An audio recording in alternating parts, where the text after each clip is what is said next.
बिहार अपने गौरवशाली इतिहास, सांस्कृतिक वैभव और धार्मिक स्थलों के कारण पर्यटकों के लिए स्वर्ग माना जाता है। यहां चारों ओर हिंदू, बौद्ध, जैन, सिख और इस्लाम धर्म से जुड़े अनेक धार्मिक स्थल और कई ऐतिहासिक धरोहर हैं। पर्यटक स्थलों पर ही सुविधा संपन्न होटलों का प्रबंध है तथा आने जाने के लिए अच्छी सड़कें हैं। रेल तथा वायु मार्ग से भी आने जाने की सुविधा उपलब्ध है। राज्य में पटना और गया में 2 अंतर्राष्ट्रीय हवाई अड्डे हैं। आइए हम अपनी यात्रा शुरू करते हैं पटना से। सिखों के 10वें गुरु गोविंद सिंह का जन्म वर्तमान पटना सिटी में हुआ। आज यहां हरमंदिर जी साहिब स्थित है। यह सिख संप्रदाय के 4 तख्तों में से एक है। यहां गुरु गोविंद सिंह जी का जन्म हुआ था और उनके हस्ताक्षर युक्त गुरु ग्रंथ साहिब और हुक्मनामा आज भी यहां देखे जा सकते हैं। जयपुर, जोधपुर और मकराना के कारीगरों द्वारा निर्मित यह सफेद चमकदार 5 मंजिला गुरुद्वारा दूर दूर से पर्यटकों को अपनी ओर आकर्षित करता है। इसके सीढ़ियों के पास माता जी का कुआं है। आज भी यहां गुरु जी के अस्त्र और शस्त्र रखे हैं।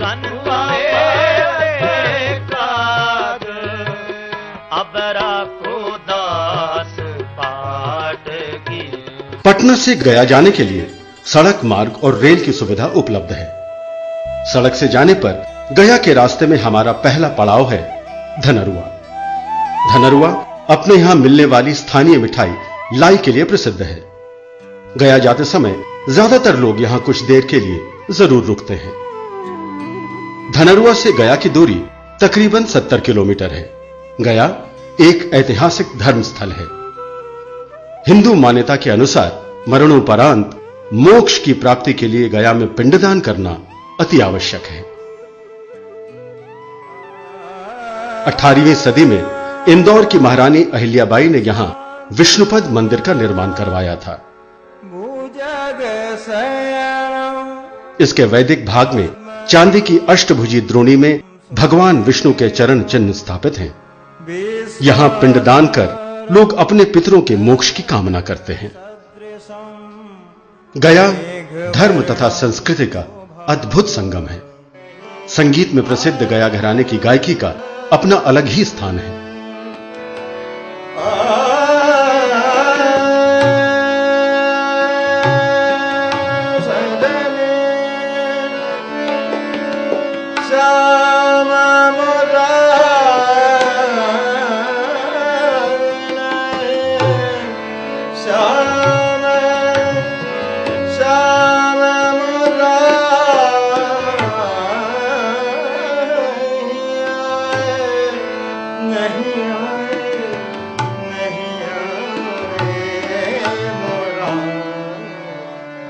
गया आने वाले हर पर्यटक को यहां की खास मिठाई तिलकुट, जो तिल और गुड़ या चीनी के साथ बनाया जाता है, एक अनोखे स्वाद का अनुभव करवाता है। गया में ठहरने के लिए हर तरह के अच्छे होटल हैं। गया के महत्वपूर्ण स्थलों में एक है ब्रह्मयोनि पहाड़ी, जहां से पूरे शहर का नयनाभिराम अवलोकन होता है। मंगला गौरी स्थान एक विख्यात शक्तिपीठ है। यहां नवरात्रि में मेला लगता है। यहीं पास में काल भैरव तथा वटुक भैरव के 2 अति प्राचीन मंदिर हैं। गया से सड़क मार्ग से हम 18 किलोमीटर की दूरी तय कर आगे बोध गया पहुंचते हैं।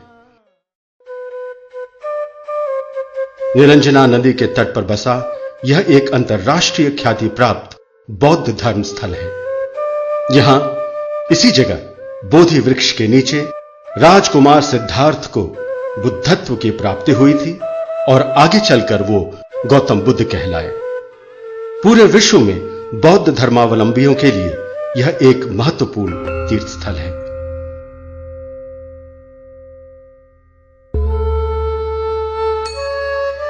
यह है प्राचीन महाबोधि मंदिर।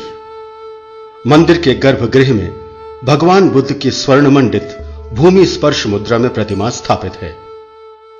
मंदिर परिसर में कई महत्वपूर्ण स्थल जैसे वज्रासन, अनिमेष लोचन, चरण कमल एवं मुचलिंद सरोवर अवस्थित हैं।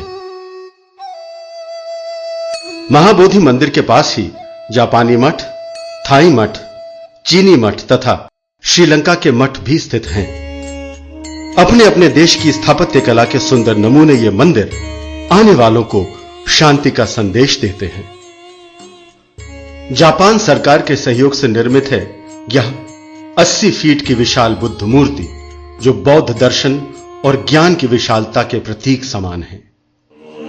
दिसंबर और जनवरी माह में यहां पर मेला लगा रहता है। पूरा बोध गया क्षेत्र देश विदेश के सैलानियों और भिक्षुकों से भरा रहता है।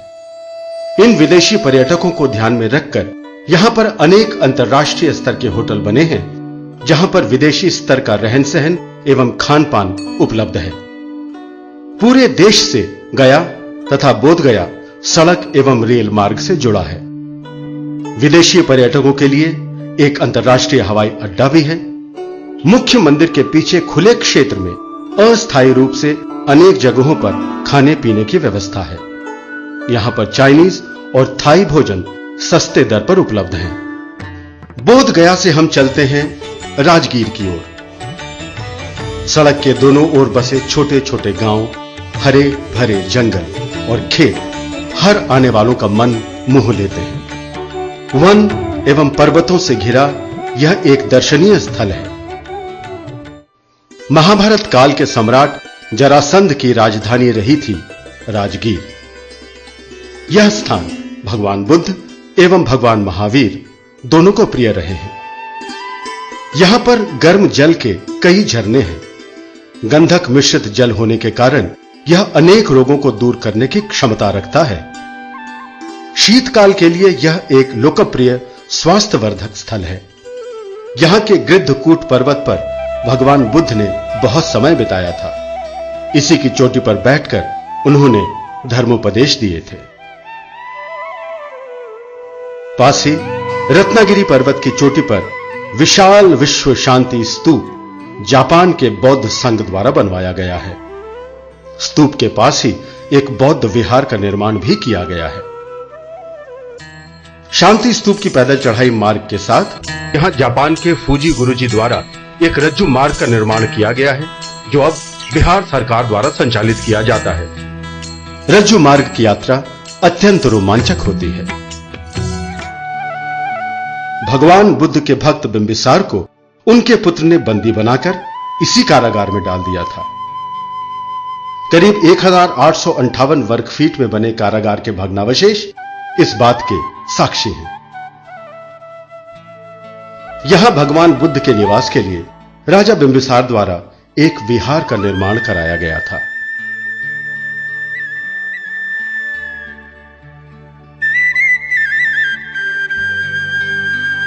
राजगीर में ही अवस्थित मनियार मठ बेलनाकार ईंटों की संरचना है।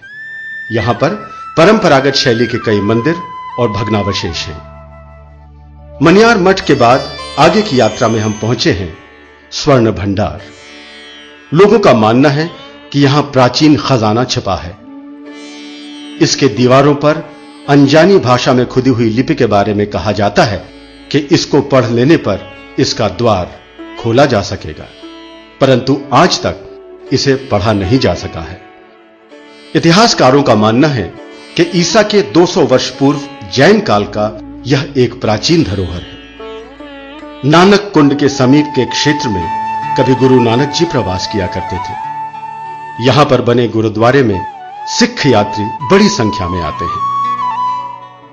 जैन धर्मावलंबियों के मुख्य आकर्षण के केंद्रों में एक है वीरायतन। चारों ओर सुंदर सजे उपवन और शांत पवित्र वातावरण यहां आने वाले हर पर्यटक को आंतरिक आनंद का अनुभव देते हैं।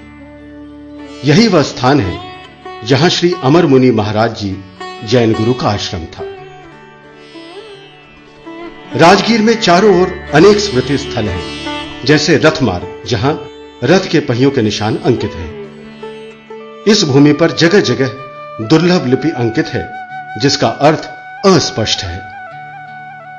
प्राचीन काल का राजगीर 40 से 48 किलोमीटर तक चारों ओर विशेष पत्थरों से बनी सुरक्षा दीवार से घिरा हुआ था। इस प्राचीन सुरक्षा प्राचीर के अवशेष हमें अपनी विशालता का एहसास कराते हैं।